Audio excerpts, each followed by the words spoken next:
자, 저희가 허리 숙일 분은 오로지 시청자 여러분. 알겠습니다. 여러분밖에 없습니다. 자, 어서 오세요, 건설이 팀장님. 안녕하세요. 삼프로 TV 건설 허리 숙이세요, 허리 숙이세요. 네. 대표님 한 번만 좀 숙여주시면 안 될까요? 아, 그럴까요? 저희 우리 그 연말에 좀 결산도 해야 되는데 네. 시청자분들도 소중하고 그분도 시청자니까 아, 재벌이라고 차별하지 마시고 그분도 시청자니까. 네, 그분께도 네. 좀 고개를 좀 숙여주시면 아, 알겠습니다. 리타이어 하신 분이야.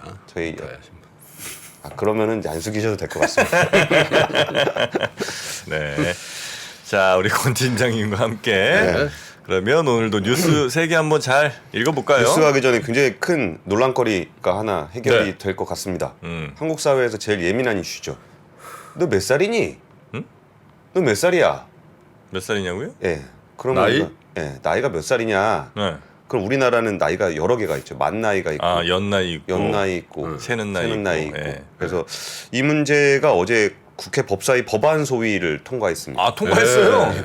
드디어 민법- 만나이 통일해요. 예, 민법 개정안하고 행정법 개정안이 의결이 법사위를 통과가 됐고 소위를 통과를 했고 네. 이제 법사위 전체회의하고 본회의를 가야 되는데 네. 어쨌든 민법상 행정법상으로는 이제 만 나이로 통일되는 법안이 차근차근 진행이 되고 있습니다. 그래, 이거는 좀 해야 돼.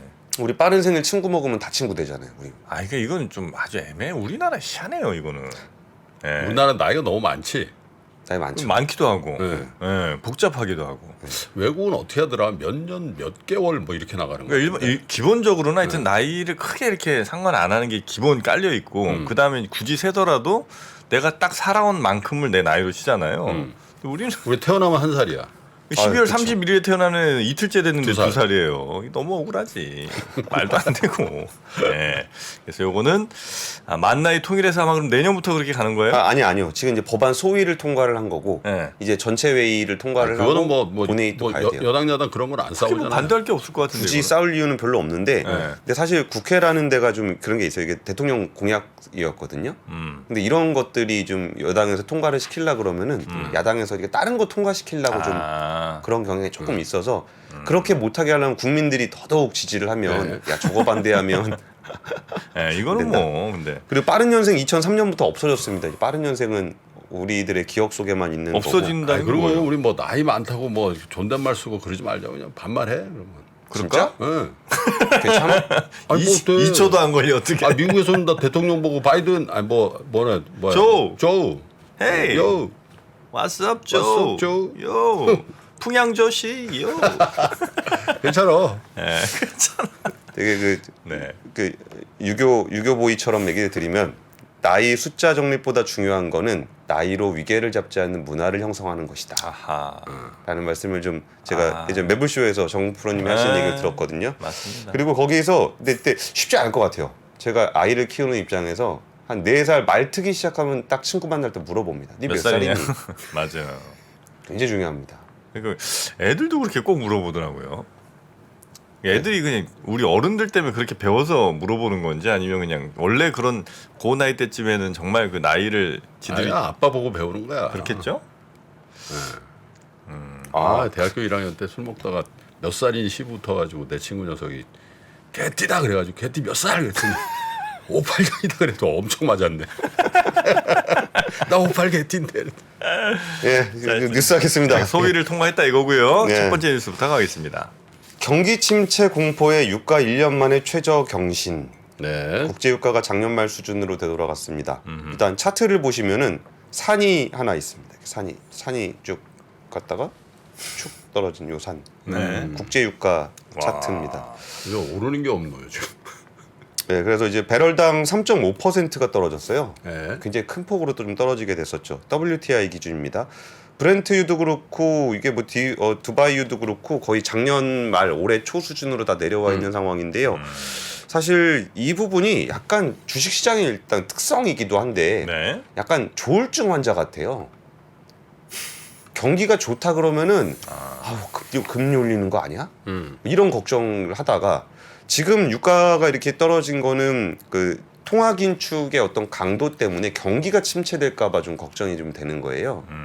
그리고 이 부분에 대해서 경기가 좀 안 좋을 거다라는 우려들이 많이 확산이 되다 보니까 어제 다우존스를 비롯해서 S&P 500이나 나스닥이 다 1% 이상 하락을 했어요. 나스닥은 2% 하락을 했고 네. 이게 경기 침체 우려와 유가 하락 이런 것들이 다 이제 같이 맞물려서 돌아가는 얘기거든요. 근데 그 전까지만 해도 경기가 너무 세면은 금리 올릴까봐 또 걱정된다고 막 그러다가 또 CPI 별로 안 나왔다 그러니까 경기 과열이 해소됐나 보다 그러고서 막 주가가 막 올랐잖아요. 근데 어쨌든 지금 나타나고 있는 풍경은 어제 장의 풍경은 경기 침체에 대한 우려로 유가가 폭락하고 주가가 같이 떨어지는 그런 모습을 보였습니다. 네. 그러면서 이 제이미 다이먼 JP 모건 체이스 CEO가 또 한마디 했는데 이제 높은 인플레이션이 경제를 탈선시켜서 내년 경기 침체가 이어질 거다라고 경고를 했습니다. 그러면서 인플레이션이 모든 것을 잠식시키고 있다라고 했는데요. 여기서 이제 소비자 기업 경기가 지금은 괜찮다라고 얘기를 하면서 이게 코로나19 팬데믹 부양 프로그램 미국 정부가 풀었던 재정 때문에 한 소비자들의 여력이 한 1조 5천억 달러 정도 여력이 좀 생겼는데 그래서 2021년보다 올해는 지출을 한 10% 정도 늘릴 수 있었다. 소비자들이. 그런데 이게 높은 인플레이션으로 내년 중반 정도면 그때 받았던 1조 5천억 달러는 다 사용하게 될 거다. 그리고 나면은 경기가 조금 그 소비 여력이 많이 줄어서 경기가 좀 안 좋아질 거라는 얘기인데요.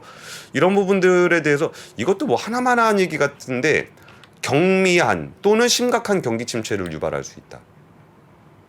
그게 무슨 얘기예요? 경미하거나 또는 심각한. 심각하다고 얘기하려고 그러다 경미할 것 같기도 하고 싶은 마음. 뭐야. 허리케인이 닥칠 수도 있겠지만 그렇다고 이제 구름이 걷힐 수도 있다. 이런 얘기도 했습니다. 네.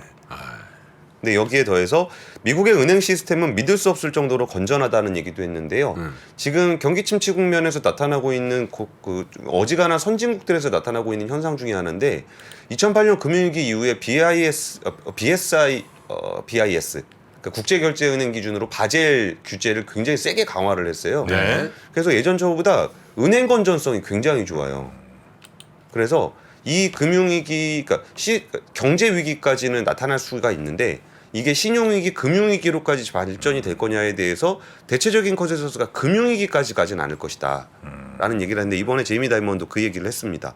은행 시스템의 건전성이 높다 보니까 금융위기까지 가진 않을 거다라는 거는 우리가 이제 시스템 리스크에 대한 고민보다는 경기 정도에서 고민을 하는 것이 좀 적합하지 않은가 싶고요. 미국의 에너지 정보청 그 EIA에서 월간 보고서를 냈는데 WTI와 브렌트유 가격 전망을 좀 낮췄습니다.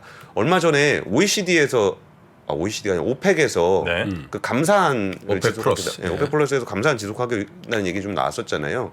그걸 가지고 뭐 이렇게 뭐 지정학적인 의미로 해석들을 많이 하셨던 것 같은데 지금 경기 전망이 오히려 그런 부분에 영향을 더 많이 미쳤다라고 보는 게 맞을 것 같아요. 그리고 지금 국면은 다른 부분보다는 경제 지표 자체를 좀 눈여겨 보셨으면 좋겠고, 네. 그리고 여기에 대한 해석으로 어떤 날은 후 갔다 어떤 날은 후 갔다 이러게 되는 거, 그거보다는 어떤 자기 기준을 좀 잡고 가시는 게 좀 필요할 것 같아요. 이게 변동성이 좀 큰데 박병창 부장님 항상 하신 말씀이 이 연말 장세는 특별한 추세를 그리기보다는 수급으로 많이 움직인다 그러잖아요. 네. 그러니까 수급에서 좀 안 좋은 얘기가 나오면은 경기 침체를 부정적으로 얘기를 하고 수급에서 좀 좋은 모습을 보이면은 경기 침체 나오면 또 이제 아 금리 인상은 좀 안 하겠구나 이런 식으로 좀 좋게 반응하는 경향이 있어서 그러니까 자기 기준을 좀 잡아가셨으면 아니 좋겠습니다. 김한진 박사님이 나오시면 그 김한진 박사님 방송을 미국의 주요 그 인사들이 듣는 건지 그 얘기를 그대로 한 것 같아.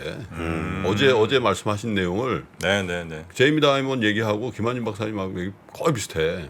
아 김한진 박사님이 제이미 다이먼한테 자문하고 계신가 보네요. 아니 자문료를 안 내는 거지 지금 거기서. 달러로 좀 줘야 되는 거 아닙니까? 그러니까 거의 내용이 비슷해. 리세션 엄청나다. 다이먼이 그런 얘기를 했다 이거죠. 네. 예. 네. 자, 그러면 두 번째 뉴스도 한번 가보겠습니다. 두 번째 뉴스는 삼성, LG 등 대기업들 너도나도 베트남 투자 확대라는 제목의 기사인데요. 이게 빈살만화 사우디 왕세자 왔을 때 엄청 이슈됐었잖아요. 네. 근데 정작 지금 그 베트남의 응우엔 수엄프 국가주석이 국빈 방문 중이거든요. 한국에 와 네. 있죠. 그러니까 윤석열 대통령 취임한 이후에 첫 국빈 방문이에요. 사우디 왕세자는 국빈 방문급은 아닙니다. 여기는 그 사우디 왕세자는 넘버 2고 이분은 넘버 1이거든요. 네. 왜 왕세자 좀 비웃으십니까? 아 근데 이렇게 왜 빈살만에 우리는 그렇게 너무 근데 무게감의 차이가 너무 많이 나는데 넘버 1과 넘버 2가 그렇긴 하죠. 넘버2가 압도적인데. 근데 우리 살만이는 85년생이고 네. 우리 북주석은 연세가 좀 있으시니까 아. 더 존중을 해드려야 돼요. 네. 살만이 손 넘지 마세요. 다 듣고 있어요. 이것도 듣습니까? 무서워요. 예, 그 한국 베트남이 이번에 30주년을 맞았어요. 네. 이것도 굉장히 큰 일인데 사실 그 이번에 그 윤석열 대통령이 그 북주석 만난 자리에서 했던 얘기가 베트남은 우리의 4대 교역 대상국이고 한국은 베트남 내 최대 투자국이다. 한국 네. 기업이 가장 많이 투자를 하는 곳이 베트남이에요. 그래 실제로 그래요? 실제로 그렇습니다.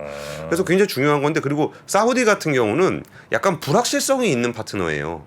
그렇지. 하긴 뭐 그렇죠. 어떻게 될지 모르는 거고. 베트남은 확실한 파트너입니다. 그러니까 예를 들어서 자동차만 하더라도 현대차가 유일하게 동남아 시장에서 1등하고 있는 국가가 베트남이거든요. 그리고 삼성전자 스마트폰 그 누구야?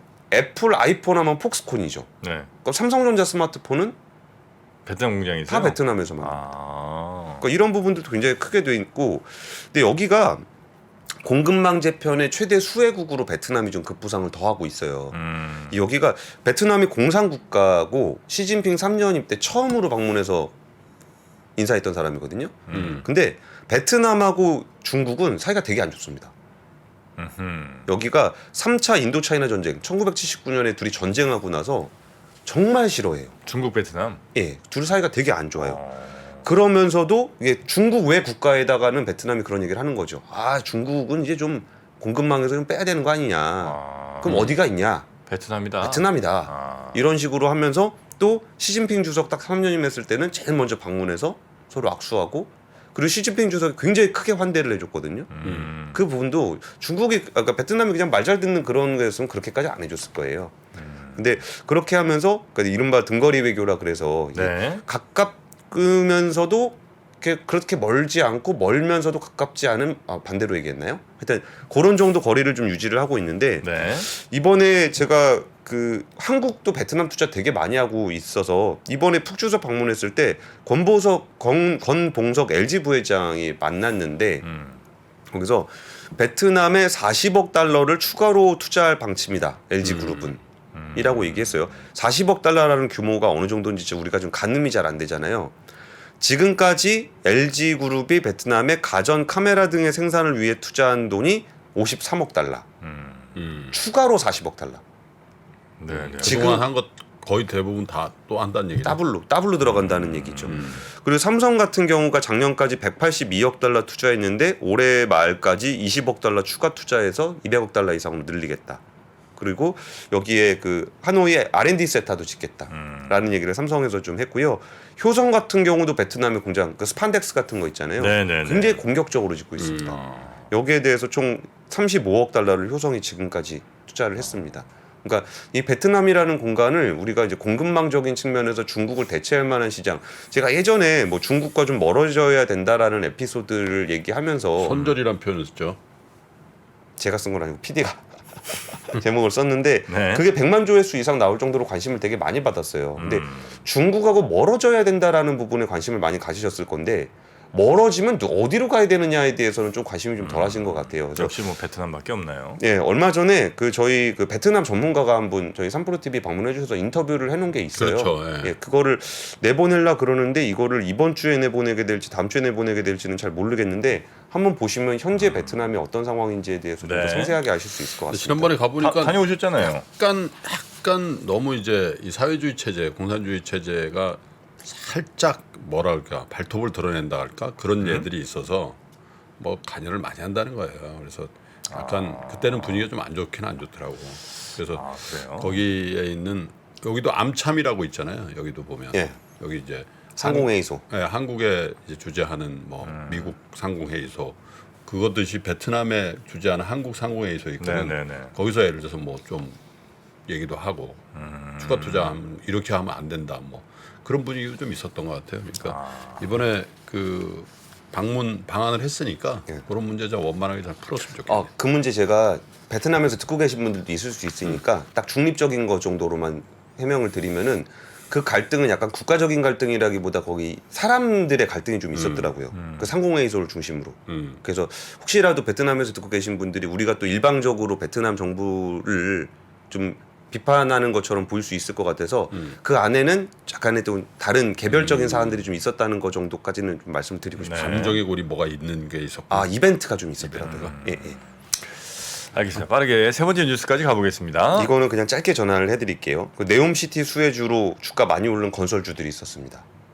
근데 여기서 임직원 매도 또 나타났습니다. 코롱글로벌 같은 경우에 부회장이 한 11억 정도 매도를 했고요. 그 윤창훈 부회장 그리고 정사환 상무도 한 6천만 원 정도 수익 실현했고요. 임상균 상무도 한 3,450만 원 정도 팔았습니다. 그러면서 코롱글로벌 주가가 좀 떨어졌고 한미글로벌도 네옴시티 테마주로 좀 인기를 좀 끌었는데 여기도 부사장 권세영 부사장이 한 3,500만 원 정도, 최성수 부사장이 한 7,500만 원 정도를 현금화를 했습니다. 차트를 보시면 5일 차트입니다. 물론 주가가 단기 급등해서 내려간 측면도 있겠지만 내부자 매도의 영향도 없잖아 있을 것 같습니다. 이게 이렇게 네옴시티 같이 불확실성이 큰 사업이나 테마주 같은 경우는 내부자들의 어떤 주식 매도가 시장에 주는 시그널이 굉장히 분명합니다. 근데 여기서 또 하나 말씀드리고 싶은 부분은 뭐 팔 수도 있죠. 내부자들도 팔 수는 있는데 아무래도 내부자들은 정보의 접근성이 높기 때문에 우리가 예전에 한번 소개를 드렸던 상장회사 내부자 매도 사전 공시 제도 지금 450시죠. 예, 450시인데 매매 정일 최소한 30일 전에 매매 목적과 가격 수량을 공시하는 제도에 대한 설명을 예전에 좀 드렸었어요. 왜냐하면 내부자들은 그러니까 내부자들이 팔 때 우리가 이거 왜 파는지 모르잖아요. 그런데 그 사람들은 내부자 정보를 가진 상황에서 팔기 때문에 이게 시장에 주는 시그널 문제도 있고 또 하나는 미공개 정보 이용을 적발하는 부분에 대해서 정 대표님이 굉장히 부정적이시잖아요. 그렇습니다. 거의 못 잡는다고 보시는 거잖아요. 네. 그러니까 내부자 정보가 있는지 없는지가 불확실할 수 있는 상황에서 내부자가 매도를 할 거면 사전에 공시를 해라 그렇죠. 라는 제도인데 이거 아직 시행이 안 됐나라고 해서 찾아보니까 아직 국회에 개정안도 제출이 좀 안 돼 있는 걸로 저는 보고 있는데 아, 법안 제출이 안 돼 있어요? 에이. 제출했다는 얘기가 없어요. 아이, 참. 그래서 이런 부분들은 조금 더 속도를 내주시면 좋겠다라는 생각이 좀 들었습니다. 네. 알겠습니다. 자, 저도 그렇게 생각해요. 뭘요? 정프로만 그렇게 생각한다고 턱 꼬집어서 그럼 적극적으로 말씀을 하셔야죠. 저처럼. 하여튼 생각만 그렇게 이 사내 정치 이거 진짜 보시면 이제 여기 다이어리가 떡상내려. 네, 다이어리가 들어 있습니다. 작년에 다이어리를 출시해 여러분과 함께 모은 다이어리 판매금을 청소년의 자립을 지원하는 데 전액 기부했었는데요. 올해도 2023년 다이어리와 함께 따뜻한 연말을 만들어 보려 합니다.